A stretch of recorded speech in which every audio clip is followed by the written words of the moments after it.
నమస్కారం సిటీ వార్తలకు స్వాగతం.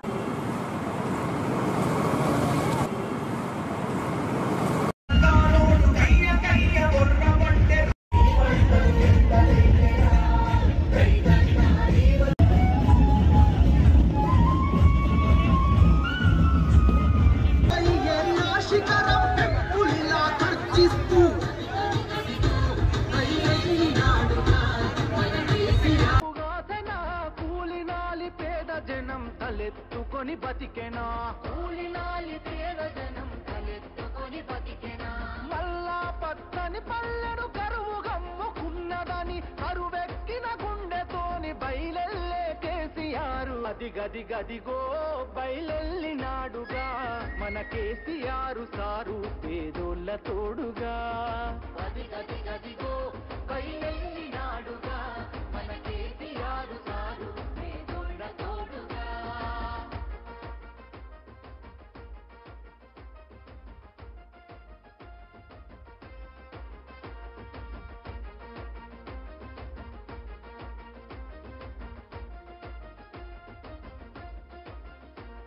ఈ మట్టి తల్లి చెర విముక్తి కొరకు జన్మనెత్తినోడు కళ్ళ ముందే తల్లి తల్లడిల్లుతుంటే తట్టలనున్నదే ఆ బక్క పలసని పెయ్యి నత్తుకోవాలని ఉన్నదే ఆనాటి గురుతులు ఒక్కొక్కటి ఏరి రాసులు వయ్యాలనున్నదే ప్రజామేలు గోరుతాడు ప్రశ్నించే గొంతు కతడు పేదల గొంతుకు తోడై దండై దండెత్తే చూడు పేదల గొంతుకు తోడై దండై దండెత్తే చూడు ఇంటి పెద్ద తీరు మన కేసీఆర్ సారు గొంతెత్తి పిలుపునిస్తే ఊరూరు గదిలినారు. కొత్తగూడెంలో మెడికల్ కాలేజీ పెట్టుకున్నాం, ఇంజనీరింగ్ కాలేజీ పెట్టుకున్నాం, పట్టణాన్ని కూడా బ్రహ్మాండంగా తీర్చిదిద్దుకున్నాం. మీ అందరికీ చరిత్ర తెలుసు. చాలా దూరంలో ఉండే చెర్ల, వాజేడు, దుమ్ముగూడెం మండలాలు ఖమ్మం పోవాలంటే చాలా ఇబ్బందిగా ఉండేది. కావాలనే మనం ఇక్కడ జిల్లా ఏర్పాటు చేసుకున్నాం. ఈరోజు ఈ రాష్ట్రాన్ని పరిపాలిస్తున్నటువంటి పార్టీ ముఖ్యమంత్రి రేవంత్ రెడ్డి చాలా క్లియర్గా చెప్తా ఉన్నాడు, కొత్తగూడెం జిల్లా తీసేస్తా అని చెప్తా ఉన్నాడు. కొత్తగూడెం జిల్లా ఉండానా తీసేయన్నా? కొత్తగూడెం జిల్లా ఉండానా తీసేయన్నా? వినబడతలేదు, గట్టిగా చెప్పాలి. కొత్తగూడెం జిల్లా ఉండానా? కొత్తగూడెం జిల్లా ఉండాలి. మీ అందరికీ లాభం జరగాలంటే ఖచ్చితంగా ఈ పార్లమెంట్ ఎలక్షన్లో నామా నాగేశ్వరరావు గారి వాళ్ళే అక్కడ కవిత గెలవాలి. ఈ కాంగ్రెస్ ప్రభుత్వానికి చురుకు పెట్టాలి.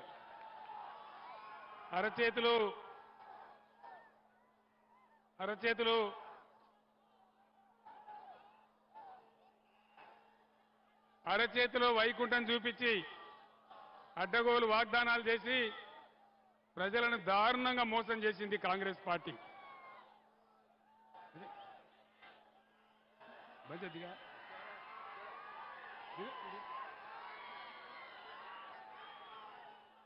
ప్రజలను ఘోరంగా మోసగించింది కాంగ్రెస్ పార్టీ. మీ అందరికీ తెలుసు ఎటువంటి వాగ్దానాలు చేసినారు. కేసీఆర్ గారు కేవలం 10,000 రూపాయలు ఇస్తా ఉన్నారు రైతు బంధు. మేము 15,000 ఇస్తామని చెప్పినారు. ఆ 5,000 సరే రైతు బంధు వచ్చిందా? రైతు బంధు అందరికీ వచ్చినాదండి? వినబడతలేదు. రైతు బంధు రాలేదా? కళ్యాణ లక్ష్మి ఇస్తే కేసీఆర్ గారు 1,00,000 రూపాయలు ఇస్తా ఉన్నారు. మేము తులం బంగారం ఇస్తామన్నారు. ఎవరికన్నా తులం బంగారం వచ్చిందా? ఏందా కూర్చో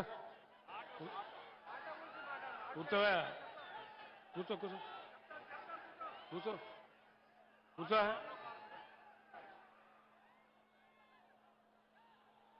ఈరోజు మహిళలకు ప్రతి ఒక్కరికి కూడా 2,500 రూపాయలు ఇస్తామన్నారు. వచ్చిందా ఎవరికైనా? కేసీఆర్ కేవలం 1,00,000 రూపాయలే రుణమాఫీ చేశాడు. ముఖ్యమంత్రి చెప్పినాడు మీరందరూ కలిసి వెంటనే పోండి 2 లక్షల రుణం తెచ్చుకోండి, తెచ్చుకుంటే మీకు తప్పకుండా 2 లక్షల రుణమాఫీ చేస్తున్నారు. 2 లక్షల రుణమాఫీ అయ్యిందా? వినబడతలేదు. 2 లక్షల రుణమాఫీ అయ్యిందా అండి? మరి ఏమైంది కాంగ్రెస్ పాలనలో? మేము అధికారంలోకి రాగానే 6 గ్యారంటీలకు చట్టం చేసి చట్టబద్ధత కల్పించి మీ అందరికీ కూడా న్యాయం చేస్తామని చెప్పి ఆనాడు వాళ్ళు చెప్పినారు. ఇది కూడా పూజలటోడు తప్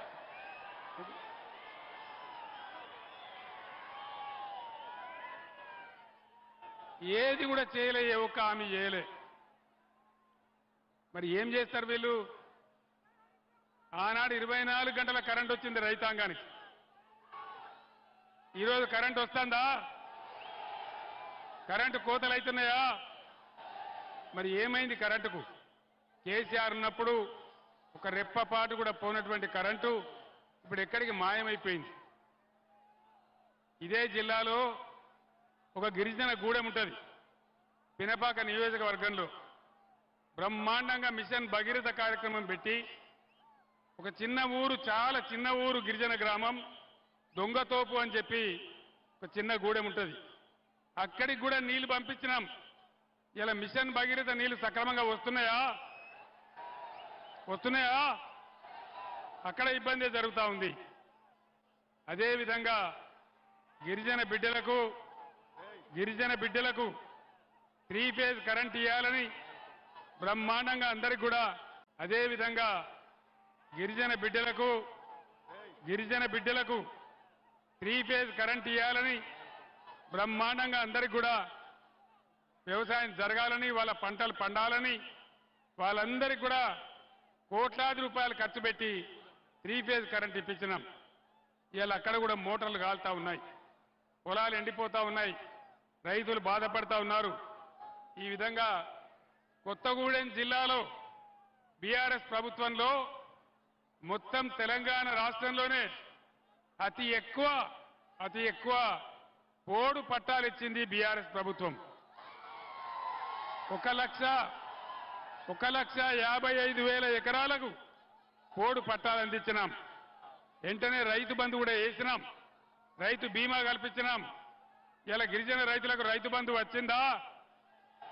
పోడు భూములకు రైతు బంధు వచ్చిందా? రావాలనా? యుద్ధం చేద్దామా? పోరాడదామా?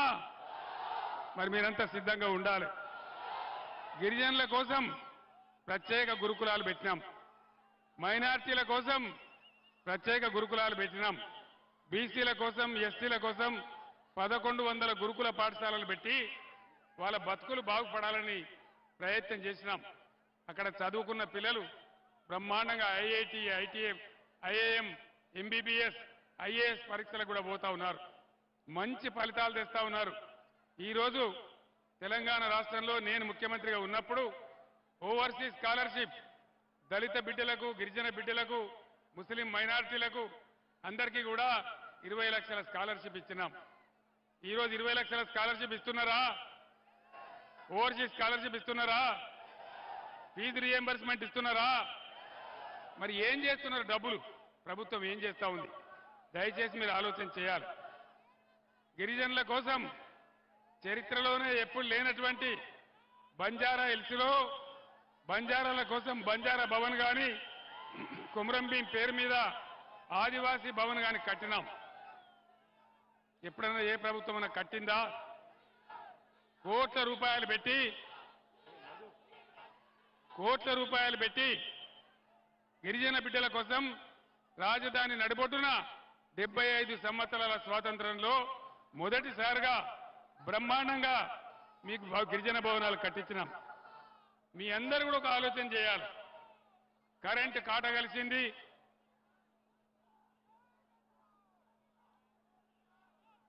ఈరోజు ఇది కూడా తీసేయి.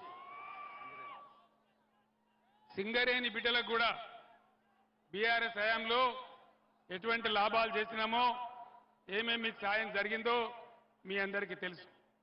తెలంగాణ స్పెషల్ ఇంక్రిమెంట్ ఇచ్చినాం, బోనస్ ఇచ్చినాం, చరిత్రలో ఎప్పుడు లేనంత పెంచినాం. ఇప్పుడు ఈ ప్రభుత్వం సింగరేణిని కూడా ముంచే కార్యక్రమంలో ఉంది. ఎందుకంటే మీ అందరికీ తెలుసు, ఈనాడున్న ముఖ్యమంత్రి చోటేబాయ్, నరేంద్ర మోడీ బడేబాయ్.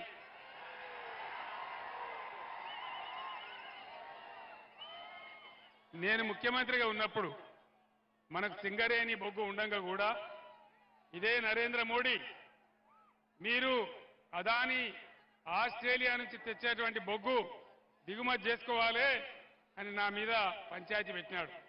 నేను ఆ రోజు చెప్పిన, మాకే సింగరేణి ఉంది, మాకే బొగ్గు ఉంది, నీ ఆస్ట్రేలియా బొగ్గు మాకెందుకని చెప్పి ఎట్టి పరిస్థితులలో ఒక టన్ను కూడా కొనమని చెప్పి నేను చెప్పినాను. సింగరేణిని కాపాడడానికి ప్రయత్నం చేసినాం. మరి దయచేసి మీరు ఆలోచన చేయాలి. ఈరోజు ఏది కూడా జరగల. రైతు బంధు రాలే, కరెంటు రాలే, రుణమాఫీ కాలే, అన్ని హామీలు కూడా అరచేతిలో వైకుంఠం చూపించి గోల్మాల్ చేసి గద్దెకెక్కిన కాంగ్రెస్ ప్రభుత్వం ఘోరమైనటువంటి పనులు చేస్తూ ఉంది. జిల్లాలను కూడా తీసేస్తా అంటా ఉన్నారు. జిల్లాలు ఎందుకు పెట్టినా, మనకు పనిలేక పెట్టినామా? ప్రజలకు పరిపాలన చేరువ కావాలని, అందరికీ అందుబాటులోకి రావాలని కొత్తగూడెం జిల్లా చేయడమే కాదు, బ్రహ్మాండమైన కలెక్టర్ కార్యాలయం కట్టుకున్నాం, అద్భుతమైన కలెక్టరేట్ కట్టుకున్నాం. ఇవన్నీ కూడా తీసేస్తామని మాట్లాడుతూ ఉన్నారు. నరేంద్ర మోడీ బీజేపీ ప్రభుత్వం 10 ఏళ్ల కింద దేశంలో గద్దెకెక్కితే ఒక్క హామీ అన్న నరేంద్ర మోడీ నెరవేర్చిండా? బేటీ పడావో బేటీ బచావో ఎక్కడన్నా కనబడ్డదా? అమృత్ కాల్ వచ్చిందా? అచ్చే దిన్ వచ్చిందా? ఇలా ప్రపంచంలో మన రూపాయి వాల్యూ ఎంత? 83 రూపాయలు. ఒక డాలర్కు 83 రూపాయలు. నరేంద్ర మోడీ అంత దరిద్రమైనటువంటి పరిపాలన మళ్ళా చూడం మనం. అంత దుర్మార్గమైన పాలన, మతాలకు పంచాయతీ పెట్టి మనకు ఉద్వేగం రేపి ఓట్లు దొబ్బుకున్నడే తప్ప ఏ ఒక్క మంచి పని కూడా జరగలే. అమృత్ కాల్ అన్నాడు, వచ్చిందా? ఏ ఒక్క మంచి పని అన్న జరిగిందా? ఇవన్నీ జరగకపోగా ఇవాళ ఏమంటున్నాడు నరేంద్ర మోడీ? నేను గోదావరి నదిని ఎత్తుకపోయి తమిళనాడుకు కర్ణాటక ఇస్తా అంటున్నాడు. తెలంగాణకున్న ఒకే ఒక్క ఆధారం గోదావరి నది. ఆ గోదావరి నది కూడా పోతే మన బతికేం కావాలి? భద్రాచలం దగ్గర దుమ్ముగూడెం సమీపంలో ఖమ్మం జిల్లాలోని ఎత్తైన ప్రాంతాలు, ఏనుకూరు కావచ్చు, జూలూరుపాడు కావచ్చు, ఇంకా కిందికున్న మండలాలు కావచ్చు, సాగర్లో నీళ్లు తక్కువ పడ్డప్పుడు కృష్ణా ఆయకట్టు కావచ్చు, అన్నిటికి కూడా ఆధారం సీతారామ ప్రాజెక్టు. బ్రహ్మాండమైన సీతారామ ప్రాజెక్టు నిర్మాణం జరుగుతూ ఉంది. మీరు కళ్ళారా చూస్తూ ఉన్నారు. మరి మీద ఇచ్చంపల్లి దగ్గర ఆనకట్ట కట్టి ఉన్న గోదావరి నీళ్లు తమిళనాడు కర్ణాటకకు తరలించకపోతే మన తెలంగాణ గతి ఏం కావాలి? మీ గోదావరిని మీ ముందరనే నేను ఎత్తుకొని పోతా అని నరేంద్ర మోడీ చెప్తా ఉన్నాడు. మరి ఆ నరేంద్ర మోడీకి, బీజేపీకి మనం ఒక్క ఓటు కూడా వేయాలనా? ఎందుకు వేయాలి ఓటు? దేనికోసం వేయాలి? దయచేసి మీరందరూ ఆలోచన చేయాలి. నేను ముఖ్యంగా విద్యావంతులకు, యువకులకు నేను ఒక్కటే మాట మనవి చేస్తా ఉన్నా. ఇది ఆషామాషి వ్యవహారం కాదు. మన బతుకు తెరువు సమస్య, మన జీవన మరణ సమస్య. మొత్తం తెలంగాణకు గోదావరిని లేకుండా చేస్తా అంటే మరి ఈనాడు ఈ రాష్ట్ర ముఖ్యమంత్రి ఎందుకు మాట్లాడడం లేదు? ఎందుకు కుయ్యమంటలేడు? ఎందుకు కుట్టుకుమంటలేడు? దాని వెనుకున్న మతలవేంది? దయచేసి ఒకసారి ఆలోచన చేయాలి. ఈ విధంగా మన కళ్ళ ముందే మనల్ని మోసం చేస్తా అంటున్నాడు. నేను ముఖ్యమంత్రిగా ఉండే రోజులో నరేంద్ర మోడీ ఒక కండిషన్ పెట్టినాడు. కేసీఆర్, నువ్వు ఖచ్చితంగా రైతుల బాయిలకు మీటర్లు పెట్టాలి అంటాడు. నేను చెప్పిన, నా తల తెగి పడ్డా నేను మీటర్లు పెట్టా అని చెప్పిన. మరి అలా ఈ చోటేబాయ్ బడేబాయ్ కాంగ్రెస్ కు, బీజేపీకి ఓటేస్తే ఏమైతుంది? ఏం జరుగుతుంది? ఏ రకమైన పరిస్థితులు వస్తాయి? ఖచ్చితంగా మళ్ళా మోటార్లకు మీటర్ పెడతారు. తస్మాత్ జాగ్రత్త అని మనవి చేస్తా ఉన్నా. తెలంగాణలో మీటర్లు పెట్టొద్దంటే ఖచ్చితంగా తెలంగాణ కోసం పేగులు తెగ కొట్లాడే బీఆర్ఎస్ ఎంపీలే గెలవాలి. నామా నాగేశ్వరరావు గెలవాలి, కవిత గెలవాలి. కాంగ్రెస్ పార్టీ ఏం చేసింది? కాంగ్రెస్ పార్టీ ఫ్రీ బస్ అని పెట్టింది. ఫ్రీ బస్సు పెడితే ఏమైంది? ఆటో రిక్షా వాళ్ళు రోడ్డున పడ్డారు. ఇలా ఆటో వాళ్ళ బతుకులు ఏమైనాయి? ఆటోల గతి ఏమైంది? వాళ్ళు ఇలా ఆత్మహత్యలు చేసుకుంటా ఉన్నారు. ఆటో రిక్షా కార్మికుల బతుకులు బాగుపడాలంటే ఏం కావాలా భయ్ నీకు? ఆటో రిక్షా వాళ్ళ బతుకులు బాగుపడాలంటే ఖచ్చితంగా మన బీఆర్ఎస్ ఎంపీలు గెలవాలి. వాళ్ళకి న్యాయం జరగాలి. ఏ వర్గం కూడా పట్టించుకోకుండా ఇలా గురుకులాలు పెట్టినాం. ఆ గురుకులాల గతి ఏమైతా ఉంది? ఆ గురుకులాలలో కలుషిత ఆహారం తిని అమ్మాయిలు బీమారైతా ఉన్నారు. భువనగిరిలో ఒక అమ్మాయి చచ్చిపోయింది. అంటే మీకు ఇంత పట్టింపు లేదా? పేద విద్యార్థులంటే అలుసా? ఈ రకంగా అన్ని అబద్ధాలు చెప్తూ ప్రతి ఒక్క మాట కింది మీద మాట్లాడుతూ మీరు ఇలా గోవింద చేసేటువంటి కార్యక్రమాలు చేస్తూ ఉన్నారు. మీ అందరినీ కూడా నేను కోరేది ఒకటే, ఖచ్చితంగా తెలంగాణ సమస్యలు, తెలంగాణ నదుల నీళ్లు తెలంగాణకే చెందాలంటే, తెలంగాణకు కేంద్రం నుంచి నిధులు రావాలంటే, తెలంగాణ అస్తిత్వం ఆత్మగౌరవం నిలబడి ఉండాలంటే ఖచ్చితంగా ఈరోజు బీఆర్ఎస్ వాళ్ళు అయితేనే బ్రహ్మాండంగా పోరాటం చేస్తారు. ఇవాళ నరేంద్ర మోడీ మన తెలంగాణకు వచ్చిండు. అందులో ఒక సభలో మాట్లాడిండు. ఏం మాట్లాడతాడు ఆయన? రేవంత్ రెడ్డి ఈ రాష్ట్ర ముఖ్యమంత్రి ఆర్ ట్యాక్స్ వసూలు చేస్తా ఉన్నాడు అని నరేంద్ర మోడీ మాట్లాడుతూ ఉన్నాడు. అది నిజమే అయితే మీరిద్దరు మిలాఖత్ కాకపోతే మరి వెంటనే ముఖ్యమంత్రి మీద ఎంక్వైరీకి ఆదేశం చేయి, వెంటనే ఈడీని దించు, ఐటీని దించు, ఎక్కడెక్కడ దొంగతనం జరుగుతుందో పట్టుకో. అది చేత కాదు నరేంద్ర మోడీకి. మీదికి నాటకాలు ఆడతారు కానీ ఖచ్చితంగా ఇవాళ వాళ్ళిద్దరు ఒకటే. ఎవరికి ఓటేసినా అది గోదావరిలో వారేసినట్టు తప్ప మన రాష్ట్రానికి వచ్చే లాభం ఏమీ లేదు. నేను ఒక్కటే మాట మీకు చెప్తా ఉన్నా, మీ బిడ్డగా ఆనాడు నేను తెలంగాణ రాష్ట్రం తెస్తా అని చెప్పిన, ఇదే కొత్తగూడానికి చాలాసార్లు వచ్చిన, వందలాది సభలు పెట్టినాం. ఆనాడు నా వెంట ఎవరు లేకపోయినా నా ప్రాణాలు పణంగా పెట్టి తెలంగాణ రాష్ట్రం తెచ్చిన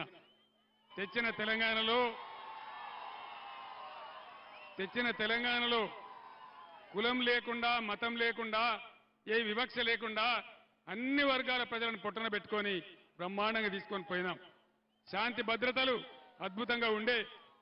ఏ ఒక్కనాడు హిందువుల మధ్య ముస్లింల మధ్య కొట్లాటలు జరగలే, ఏ రకమైన అలజడి జరగలే. కానీ ఈరోజు మాట్లాడితే హిందూ ముస్లిం అని మాట్లాడుకుంటూ ప్రజలలో విద్వేషం నింపుకుంటూ ఘోరమైన కార్యక్రమాలు చేస్తూ ఉన్నారు. అందుకే నేను మిమ్మల్ని అందరినీ ప్రార్థించేది, దయచేసి ముఖ్యంగా యువకులు, విద్యావంతులు, మేధావులు నా మాటను మీరు చర్చ చేయండి. నేను చెప్పేది నిజమా కాదా? ఈ రాష్ట్రంలో ఏం జరుగుతూ ఉంది? ఈ రాష్ట్రాన్ని ఎవరు కాపాడాలి? ఒకసారి ఆలోచించాలని కోరుతా ఉన్నా. ఈ వార్తలు ఇంతటితో సమాప్తం. నమస్కారం.